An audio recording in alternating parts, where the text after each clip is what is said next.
Well, as it stands right now, next Monday, this coming Monday, Brett Kavanaugh and his accuser, Christine Ford, will both appear before a Senate committee to talk about the allegations that Ford has leveled against Kavanaugh. I was reading I was reading the CNN article. I don't know why I was doing that, but I was reading the CNN article. If you're wondering whether or not CNN might be biased, if you're wondering about that, here's the article on CNN.com about the hearing that's scheduled for Monday. This is what it says. It will be a public reckoning of a woman's courage, a man's character, and the capacity of Washington's leaders to show that some things matter more than politics.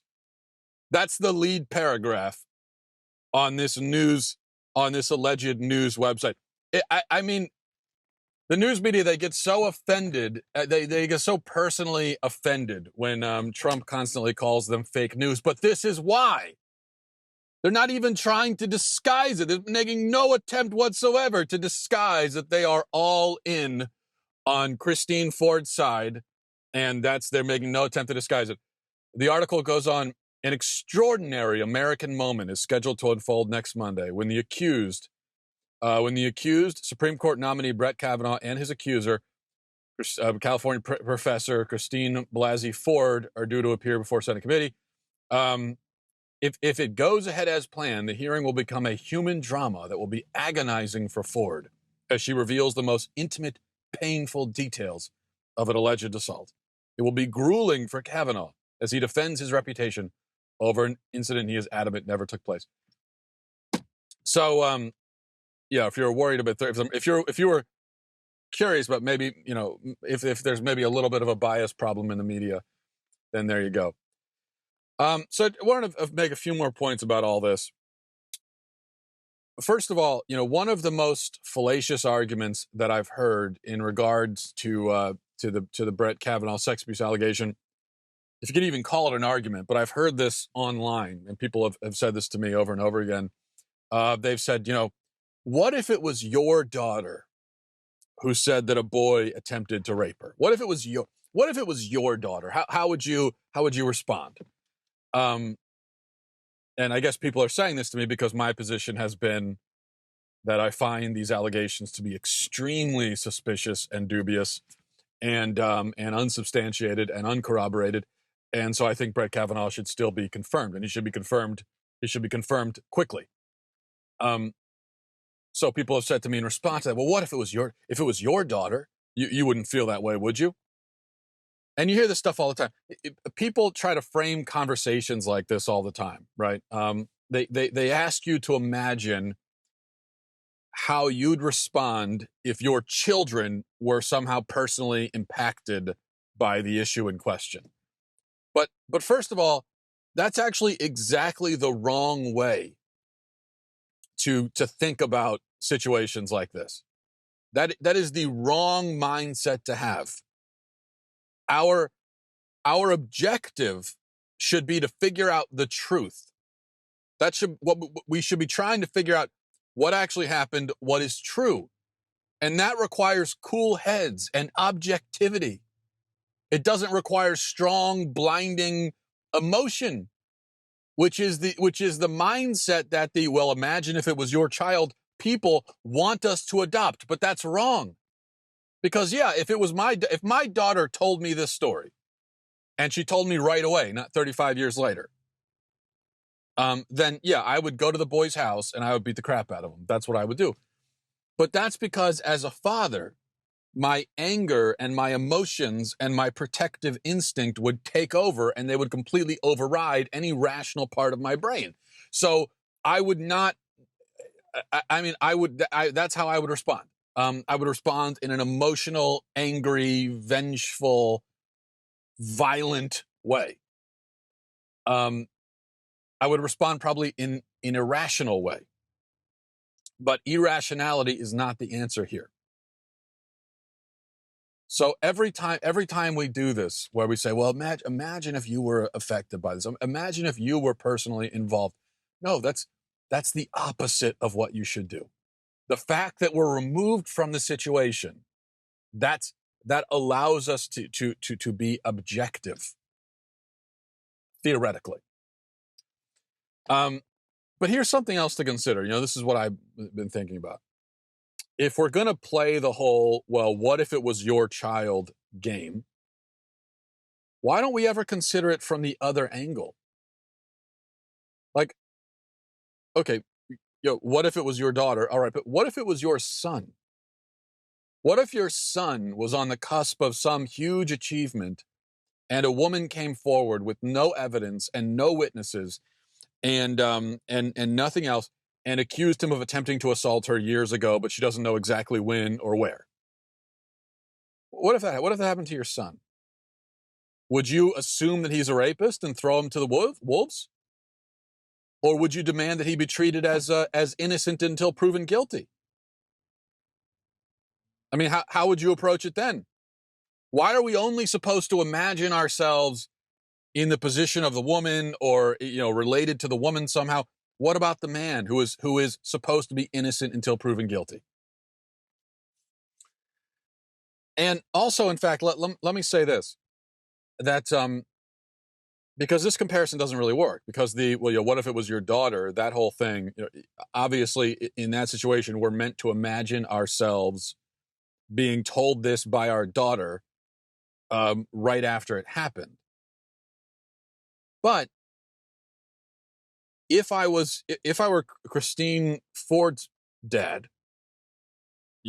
right now, he must be in his 70s or 80s or whatever, and if my daughter told me that she planned to publicly accuse a prominent figure of a sexual assault that supposedly happened 35 years ago, and that she'd never before mentioned to me or anyone else, and that she has no evidence to prove and no witnesses to corroborate, and she doesn't even remember all the details, like when and where it happened, in that case, you know what? I think I'd probably advise her against it. I think in that case, it's hard for me to know exactly what I would say to my daughter, because I can't even imagine having a daughter who's in her 50s. But I think there's a very good chance that I would advise her, no, I would not go forward with allegations like this in this situation. Now, there are no, there's no statute of limitations for accusations, of course, so you can accuse anyone of anything, anytime, but there's a reason why they have a statute of limitations in a court of law. Because if you wait too long and then you make your accusation, there's absolutely no way to prove or disprove anything you're saying. So the accusation can damage the person that you've accused, but he's not going to have the opportunity to vindicate himself. So I think it's reasonable to expect someone, if they're going to come forward with an accusation, to do it, I don't know, within what, like a decade? 2 decades? I mean, sometime before the middle of the 3rd decade, I think that's reasonable. I think if 35 years have passed and you haven't said anything by now, then I think it's reasonable to say, well, it's kind of too late. It's too late to come forward with this. You had 35 years to do it, and you didn't. So to do it now, it can't accomplish anything except cause a bunch of chaos, hurt this guy's reputation, but that's all it can do. You can't prove anything. To come out publicly against somebody 35 years later with a vague memory, I mean, I think in most cases it's not right to do that. And notice how she remembers all these details except the 2 that would allow him to vindicate himself and prove his innocence. Okay, so she remembers all this stuff. She doesn't remember exactly where or when, though. That seems kind of convenient to me, because those are the 2 details that could potentially allow him to prove that he was innocent, because he could say, "Oh, well, I was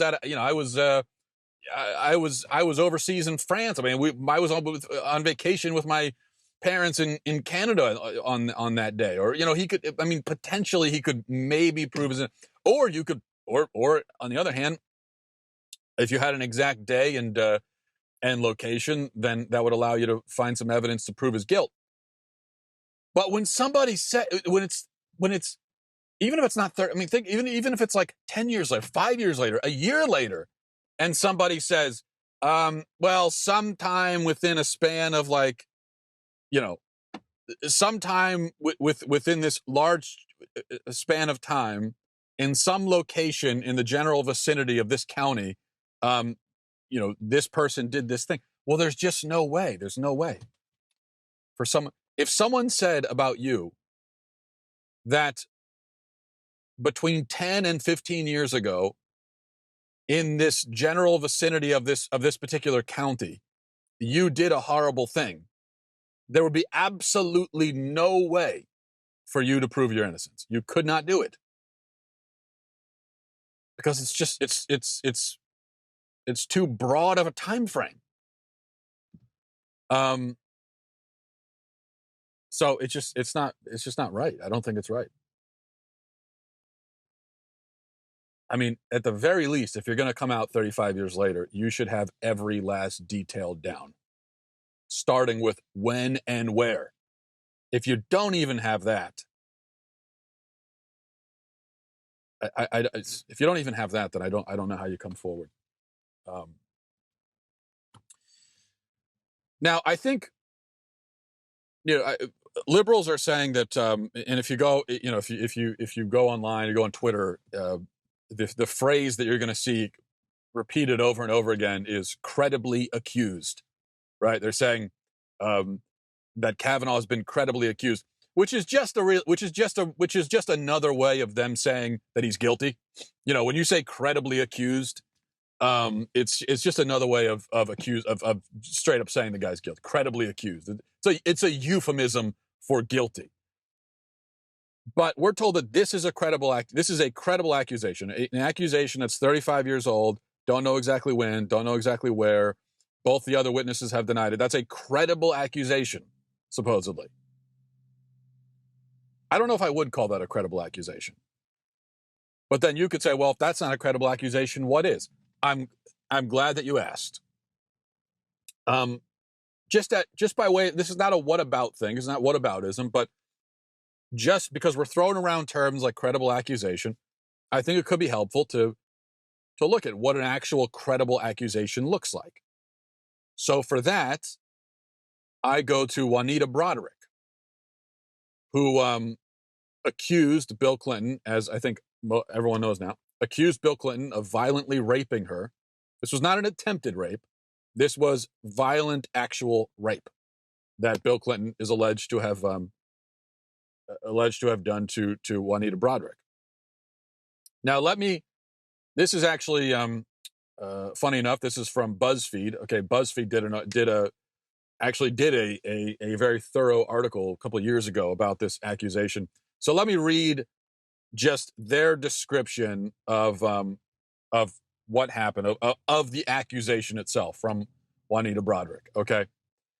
Broaddrick, this is the accusation. Broaddrick, then 35, first met Bill Clinton when he was 31 and the Attorney General of Arkansas during a campaign stop he made at her nursing home where she worked. They discussed her business and his campaign. Broaddrick wasn't much into politics, but she had recently started volunteering for him with a friend. And Clinton told Broaddrick to call his office if she was ever in nearby Little Rock. A few weeks later, she did just that while attending a nursing seminar there. They arranged to meet one morning in the coffee shop in the hotel where the seminar was held. At the last second, Clinton called up to Broaddrick's room and asked if they could meet there instead, since there were reporters in the lobby below. She said yes. Minutes after entering her room, he tried to kiss her, she says, biting her upper lip hard. Shocked, Broaddrick says she resisted Clinton, even telling her she was not only married, but having an affair with another man, who would later become her second husband. He ignored her, she says, and pushed her on the bed and raped her. Afterwards, she says, he put his sunglasses on and told her to get some ice for her swollen lip before leaving the room. There was no remorse, Broaddrick told me. He acted like it was an everyday occurrence. He was not the least bit apologetic. It was just unreal. She rushed to the door and locked it, she says, afraid that someone would come back to kill her. Two of Broaddrick's friends, who had also attended the nursing conference, found Broaddrick in tears, her lips swollen and blue. She told them what had happened, but made them swear not to tell anyone else. She was scared of retaliation, didn't think anyone would believe her, and blamed herself for allowing Clinton to come up into her room. I had never known anyone that had been raped, she told me. I could not imagine anybody that could get in that situation and not get out of it. Soon after, Broderick says she ran into Hillary Clinton at a political rally, and Hillary shook her hand and thanked her for everything she had done for Bill. To Broderick, the gesture felt like a threat to stay silent. As Attorney General and later governor, Bill Clinton was, quote, the main person that regulated my business and my income, Broderick said. After she said what she did to me, I just thought, I will keep quiet. Okay, so what makes that credible while the accusation against Kavanaugh is not as credible? Well, quite a few things. Number one, she remembers exactly where and when it happened. She remembers all the details. She remembers how she ended up there. She remembers everything. Number two, she told two people about it moments after it happened. And not only that, those people found her bruised and bloodied. So those are two really important aspects of this whole thing. Number three, she has a reason. She has a rational reason. Now, she didn't come public with these accusations, I don't think, for another until like 98, 99. So for her, it was about 20 years before she came out publicly with these accusations. But she didn't wait 20 years to tell anybody. She didn't even wait. I mean, she waited hardly even 20 minutes to tell anybody. She did tell her friends. But it makes sense why she would have waited 20 years. She said it right there. First of all, she felt like Bill Clinton's wife was threatening her. Second, Bill Clinton exercised a lot of control over her personally, given what she did for a living and his position. Third, he was a very powerful man as Attorney General. He became even more powerful as governor, and then he became even more powerful as president. So she was worried about the power that he had and about his what she felt was an underhanded threat from his wife. So we have that. So we have exact day and time and location. We have she reported it to two other people right after it happened. She has an actual reason she can give for why she didn't tell anybody. And then the fourth thing, which is also really important, that this fits a pattern of behavior. There are several other women who came out and accused Bill Clinton as well. And so we have an established pattern of behavior where it's pretty much an accepted fact that Bill Clinton is a sexual deviant scumbag. So with all of those things taken into consideration, the evidence is overwhelming that there's actually no reason to disbelieve Juanita Broderick. There's no rational, reasonable justification for disbelieving her. It is the evidence is overwhelmingly in her favor. So that unless you are a total partisan hack, you would believe Juanita Broderick. Because in Juanita Broderick's case, it's her word along with all the other women that accused Bill Clinton against Bill Clinton, who we know is a pathological liar and sexual deviant. So it's just, I mean, there's no reason not to believe her. It's entirely a different case with Christine Ford and Judge Kavanaugh. Doesn't remember exactly when, doesn't remember exactly where. There was alcohol. She admits herself that I believe that she was drinking as well. There was alcohol involved. They were both kids. It was 35 years ago. She didn't tell anyone for at least 30 years. No other women have come forward. There's, as far as we know, there is no established pattern of behavior here. No other women have come forward to accuse him. So it is entirely her word against his. And he's also got plenty of other women who knew him at the time and have vouched for his character. So it's just, in his case, I think the evidence is much more in his favor. And so that's the difference. That's a credible accusation versus a not so credible accusation. So if you are among the many liberals who have found Christine Ford's accusations very credible, yet somehow Juanita Broderick's accusations not credible, then you really need to look in your heart and in your mind to figure out what's going on with you, because there's something going seriously wrong with you in that case. You have been totally blinded by your partisan affiliations, which is shameful. All right, I'll leave it there. Thanks for watching, everybody. Thanks for listening. Godspeed.